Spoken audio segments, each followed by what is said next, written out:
Missouri calls on the FCC to return $177 million in defaulted RDOF funds. The U.S. Supreme Court hears oral arguments in the Universal Services Fund Framework Challenge. T-Mobile to sell its 800 megahertz spectrum portfolio. YouTube hits a record share for TV viewing. And China acknowledges development of a submarine designed to sever deep-sea communications cables. Those stories and more on This Week in the Broadband Universe. Hello, everyone, and welcome. I'm Craig Corbin. Oral arguments in FCC versus Consumers Research were heard by the U.S. Supreme Court this week. That's the case challenging the legality of the Universal Service Fund framework. Initial reaction from industry analysts leans toward the USF framework being upheld. Consumers Research filed suit in 2023, claiming that the USF operates in violation of the Constitution. USF funds broadband programs in rural areas, as well as the Lifeline Subsidy Program and E-rate for schools and libraries.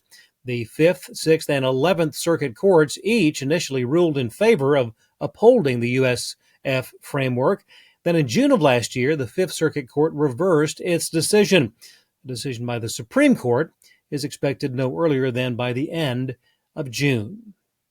Missouri is known as the Show Me State, and its Attorney General Andrew Bailey is calling on the FCC to show me the money. That's the $177 million in defaulted RDOF broadband funding, that is. Multiple ISPs in Missouri defaulted on their Rural Digital Opportunity Fund commitments, leaving over 40% of the state's originally approved locations without service. Attorney General Bailey submitted a letter to FCC Chairman Brendan Carr requesting the $177 million in defaulted grant funding be deposited into the Missouri Broadband Fund. And state law there backs the request. Section 1.513 of Missouri Revised Statutes, which became effective in August of 2022, permits the state to reclaim federal funds allocated for broadband deployment when providers, quote, default or otherwise fail to complete deployment as agreed upon with the federal government, end quote. Bailey also made mention that New York State successfully reclaimed federal broadband funding on 2 occasions. The FCC allowed the Empire State to redirect unallocated Connect America Fund money toward its state-run broadband program in both 2017 and 2020. And Missouri may not be the last state to go after defaulted RDOF money, and we will keep you posted on that.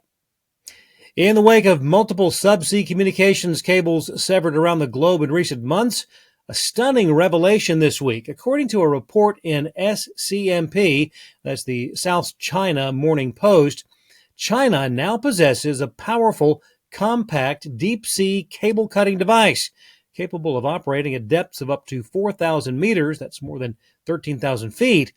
The report cited a peer-reviewed paper published in the Chinese-language journal Mechanical Engineer on February the 24th. The cable-cutting tool is designed to be used with advanced submersible vehicles, both manned and unmanned. It targets armored cables, those lined with steel, rubber, and polymer sheaths, which constitute the vast majority of data transmission cables worldwide. T-Mobile plans to sell its 800 megahertz spectrum portfolio to Grain Management LLC. It's an investment firm targeting global broadband industry digital infrastructure. An agreement in principle has been announced, with T-Mobile set to receive a combination of cash and all of Grain Management's 600 megahertz spectrum licenses. Grain is expected to market the portfolio to utilities, rural and regional operators, and other critical infrastructure industry operators. Both the 600 and 800 megahertz bands are low-band spectrum with higher range but at lower speeds compared to mid or high-band spectrum. The deal is expected to be finalized within 30 days, and it's subject to regulatory approvals. Mexico City-based Centro Telecom has announced its first expansion into the United States with an AI-enabled fiber network project located in Phoenix, Arizona. Construction actually began 3 months ago on infrastructure that will interconnect multiple data centers. Centro Telecom has deployed more than 3,000 kilometers of dark fiber across cities in Mexico, including Monterrey, Guadalajara, Puebla, Cancun, Querétaro, and Mexico City. Querétaro has emerged as a premier communications hub with an interconnect network of more than 20 data centers, and Centro is hoping to replicate that model in Phoenix in order to support hyperscalers and cloud service providers. On the broadband and technology workforce development front, InnoVorg, a workforce optimization platform for cloud, hosting, and data center teams, has launched an AI-driven talent development solution to identify and retain future industry leaders.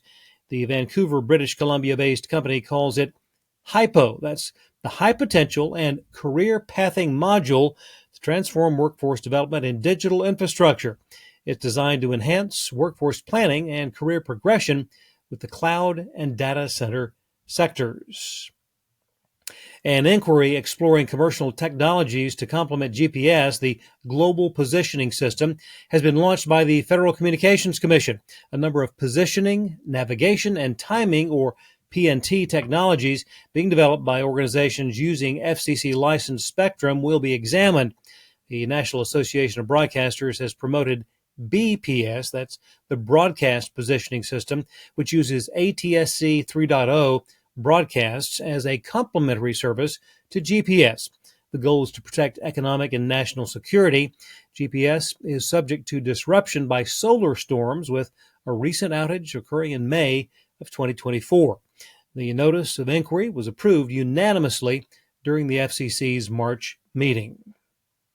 TELUS, a Canadian communications provider, is considering the potential sale of a stake in its wireless tower portfolio. According to a report in the Globe and Mail, TELUS could sell up to 49.9% of its 3,000 towers for as much as $700 million. The company is said to be in discussions with a number of private equity firms, pension funds, and international telecom infrastructure investors. And finally, YouTube had a great February with the highest share of TV viewing by the major media companies, that according to Nielsen's February 2025 media distributor gauge. YouTube hit 11.6% of their share, Disney in second place at 10%, Fox, Netflix, and Paramount rounding out the top 5 spots. Time spent watching YouTube on television is up 53% compared with February of last year. The overall viewing growth is being driven by adults 65 plus. For Fox, their strong showing, powered in large part by the Super Bowl and NASCAR. Thanks for watching. We'll see you next time on This Week in the Broadband Universe.